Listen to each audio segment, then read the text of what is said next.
Hi guys! Welcome. Collective reading tayo ngayon. So, tingnan natin kung kaninong energy to. Be open-minded po, hindi po halos lahat makaresonate. Thank you nga po pala sa mga nagsusubscribe, sa mga bumabalik. Maraming pong salamat. Give me the message for collective. Kaninong energy to? Give me the message for collective. Kaninong energy to?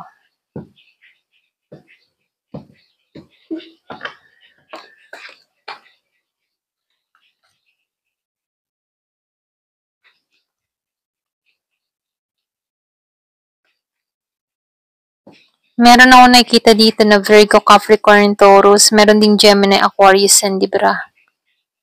So, lumalabas dito sa nakaraan, nakikita ko dito yung past. Meron ditong tao na stable yung financial, okay ang kanyang pagkayod ng trabaho, okay yung kanyang kita, okay? So, lumalabas ditong stable sa financial. Masagana tong tao na to. Nakikitaan ko rin dito, siya yung tipo ng tao na mailap, So, lumalabas din dito, meron naranasan tong tao na to kung bakit pinanghinaan siya ng loob dito.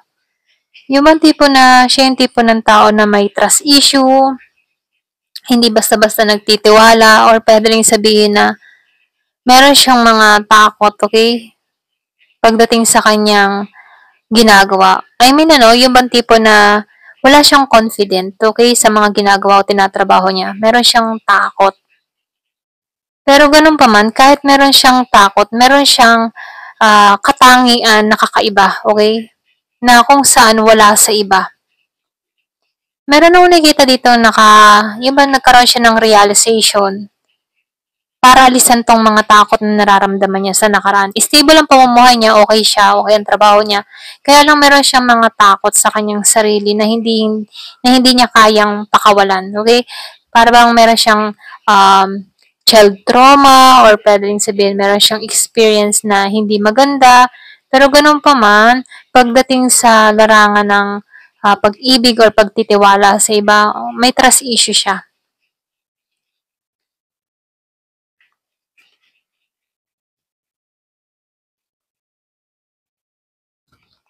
Meron ako nakikitang Leo, meron ding Taurus, meron ako nakikitang Aries, Sagittarius,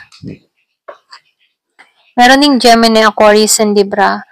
Lumalabas dito, kaya nagkakaroon to ng trust issue dahil itong tao na to, napagloko, or pwede rin sabihin, naka-experience ng tao na to na hindi siya nirespeto.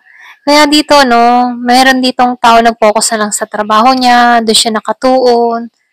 Pero pagdating sa relasyon, hindi siya nagsiseryoso. Pwede rin sabihin, nagkakaroon siya ng relasyon dito, kaya lang hindi malalim. Hindi siya masyadong nagtitiwala dito. Meron siyang trauma sa nakaraan. Ito na yung nakikita ko dito. So, nakikitaan ko rin dito, kung madalas mong makita yung 11-11, nakikitaan ko dito na wala pang usap na nangyayari sa inyo ng tao na to. Pero umaasa ka dito, meron kang tao dito na inaasam-asam. Kaya lang dito, lumalabas dito, yung ba tipong inaasam-asam mo siya, pero takot kang masaktan, ganon. Wala kang lakas na ipaglaban tong tao na to.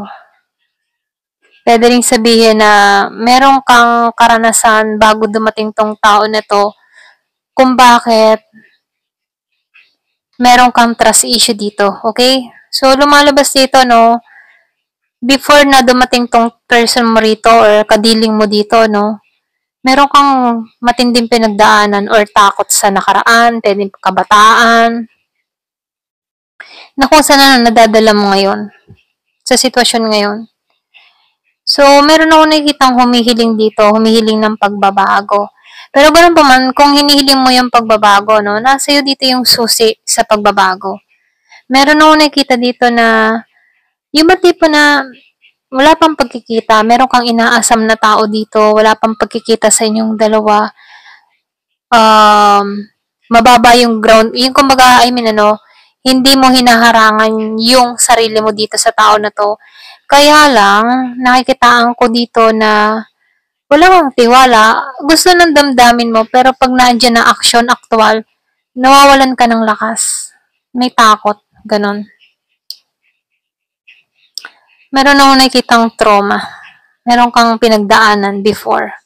Kaya dito, yung iba sa inyo, meron kang nakakarelasyon dito na parang pareho lang yung cycle, okay? Dahil na nasusunod mo yung pattern, ganun at ganun yung pattern na ginagawa mo kahit nagkakaroon ka ng panibagong relasyon, ganun pa rin yung pattern kasi hindi ka pa nag-heal dun sa una, okay?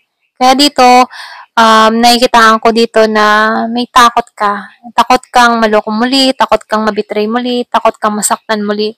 Pero gusto mo tong tao na to, kaya lang may takot ka. So, nakikitaan ko dito, wala pa kayong pagkikita ng tao na to.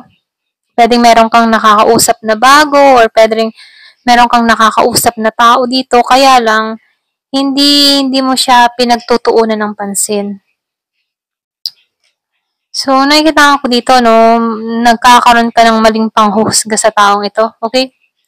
So, meron akong nakikita ditong human tipo na deception, okay? Kumbaga, nakikita ko dito parang yung yung tipo na niloloko mo yung sarili mo na yung bang tipo na parang hindi ka nagiging totoo yung nararamdaman mo dito. Kasi gusto mo tong tao na to, kaya lang dahil sa takot mo, inaayawan mo to. Ganon. So, nakikita ko dito maling husga or panghuhusga.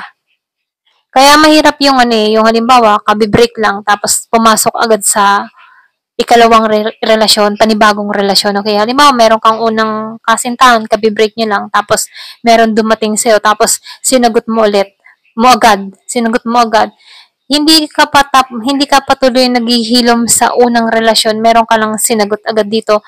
Kaya dito lumalabas na hindi nagiging malalim yung connection. Parang ginagawang boundary lang, okay? So nakikitaan ko dito merong pandaraya na ginawa or yung hindi nagiging totoo sa kanyang feelings, may maskara or may pinuput siyang maskara dito. Pero kung makikita mo naman dito,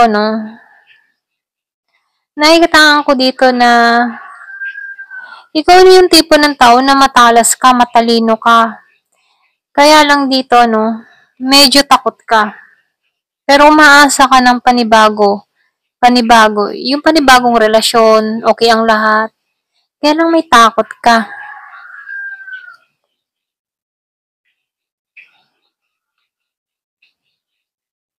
So, kailangan mo ditong pag-aralan yung sarili mo. Okay? Or pwede rin kailangan mong pag-aralan na maghilom sa unang relasyon bago ka pumasok sa panibagong relasyon. Nang sa ganun, once na pumasok ka sa panibagong relasyon, buo ka na. Okay? Wala ka nang maitatanggi pa, wala ka nang takot na mararamdaman kasi nabuo ka na. So, lumalabas din dito, yung iba sa inyo, nakikita ko dito, meron kang inalisan dito na mabigat ang kalooban mo eh. Inalisan mo to ng may problema. Yung iba sa inyo, nakikita ko dito, unfinished business, hindi pa kayo tapos ng tao na to. Walang closure. Pero meron posibilidad na umangat kayo dito, kung mag-uusap lang kayo ng maayos dito, kung magiging okay lang kayong dalawa dito, may potential na umangat kayo. Meron akong nakikitang Sagittarius, Gemini, Aquarius, and Libra. So, lumalabas dito, wala pang ugnayan, wala pang usapan na nangyayari sa inyo, wala pang pagkakasundo, hindi pa balance ang lahat pagdating dito, Kasi dito, pwede rin sabihin na meron ka pang inuuna o inaasikaso dito kung bakit wala pang pag-uusap dito. So, lumalabas, yung iba sa nakatuon ka sa financial mo, meron dito yung parang nagpapaka-workaholic, okay? Puspusan sa pagtatrabaho, doon lang nakatuon ng kanyang kaisipan sa kanyang budget, sa kanyang financial, sa kanyang savings, or pwede rin sabihin gusto niya dito na makaipon ng pera. Kaya dito, meron ditong tao na kayod, walang pahinga. Kasi meron siyang pinaghahandaan, meron siyang pinag-iipunan. So, nakikita ko rin dito, meron din ditong tao na, alam mo yung tipo na, halimbawa, for example, meron ditong gustong kausapin siya, pero ang bagal niya, hindi agad siya nagre-respond dito. Pero nakikita ko dito, gusto pa rin naman ng tao na to na papasukin yung person niya sa buhay niya. Kaya lang, meron siyang mga takot or panghusga. Pero kung titingnan dito, gusto pa rin niya yung tao. Pero yung nakikita ko, meron lang siyang mga takot na nararamdaman. Pero kung titingnan, gusto pa rin niya yung person niya dito. Okay? Hindi naman siya toxic dito. Ito lang nakikita ko. Mapapatas tong tao na to. Okay naman siya dito. Kaya lang, dahil meron kang mga issues sa nakaraan, nadadala pa rin dito o sa bago. Yung iba sa inyo, kung meron kang unang relasyon na kung saan hindi kayo naging okay, tapos tumanggap ka agad ng panibagong relasyon, dyan nagkakaroon ng problema. Okay? Kasi yung energy mo sa unang relasyon, nadadala mo pa rin sa pangalawang relasyon. Okay? Kaya dito, nagiging toxic yung relationship dahil merong hindi pa naghihilom. Meron pang trauma. Okay? So, ito lang yung nakikita ko dito.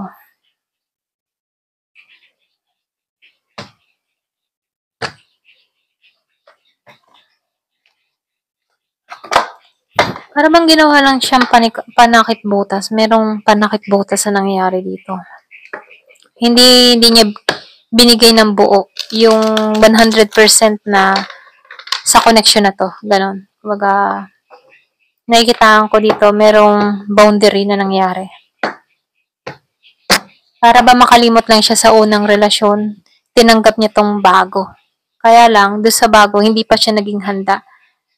Nagagawa niya rin yung paghihinala niya doon sa bago dahil sa nangyari sa kanya sa una niyang relasyon. Okay? So, nakikita ko dito, hindi pa tapos, pero tumanggap agad ng bago. Kaya dito, merong conflict na nangyari.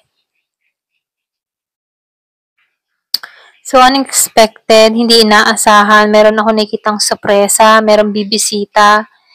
So, nakikita ko dito, iba sa inyo, tanggap mo pa rin naman, te. Kumbaga, open pa rin yung heart mo sa tao na to. So, meron ako nakikita ditong paperworks, merong legal, or meron kailangan ng usap sa korte. Ayan, kung meron ka ditong tao na nagkaroon kayo ng, yung ba tipo na mag-asawa, kailangan ng sa korte para yung tamang hiwalayan, okay, divorce, ganyan. So, nakikita ko dito merong aasikasuhan legal. So, meron ditong fake profile, hindi nagpapakatotoo. Yung sinabi ko kanina, hindi nagpakatotoo. So, lumalabas yung ba tipo na gusto naman yun yung tao niya, pero ang duda pa rin niya dahil nadala siya sa dati niya relasyon, okay? So, lumalabas dito na kahit gusto niya yung tao niya, dun niya pinagtutuunan ng pansin, dun may trauma siya, yun. Sa madaling salita, may trauma siya sa una niyang experience. Kaya dito sa ikalawa, nadadala niya yun. Kaya dito, nakikita ko dito, meron ditong separation na nangyari, na kung saan meron ditong gumagawa ng fake account, social media, inaalam ko ano nangyayari sa'yo. So, meron twin flame. So, nakikita ko dito yung iba sa inyo ginising, andito ka sa moment na kailangan magising, okay, sa sitwasyon. So, andito ka sa spiritual awakening, ginigising. So, meron ako nakikitang realization. So, merong natutuklasan. Meron ditong, yung bang unti-unting nagkakaroon ng kalibanagan, nagiging aware na siya. So, lumalabas din dito, nakikitaan ko dito na sinubok lang to. Sinubok tong connection na to. Kung hanggang saan o hanggang gaano katatag yung pagsasamahan o pagtitiwala. So, 310. So, meron ditong napahiya, na-embarrass, or pwedeng meron ditong pinahiya, public, ganyan. So, meron akong nakikita dito na searching, looking for information. Meron akong nakikitang happiness. Yung iba sa inyo, masaya naman kahit single, or kung meron kang bago ngayon, yung iba sa inyo, nadadala mo pa rin yung panghihinala mo kasi kumbaga, nadadala mo sa ikalawa mong relasyon, okay? Kung meron kang bagong relasyon ngayon, ano, pulos hinala ka kasi naranasan mo dito na mabetray sa unang relasyon. Kaya dito, sa ikalawang relasyon, wala kang tiwala. Ayan, ito na yung nakikita ko, no? Kaya sinasabihan ka dito na kailangan, bago ka pumasok sa isang relasyon, hilungin mo muna yung sarili mo sa una. Okay? Para nang sa ganoon, sa ikalawang relasyon, okay na yung heart mo. Ayan, hanggang dito na lamang po. Thank you for watching. Love and peace.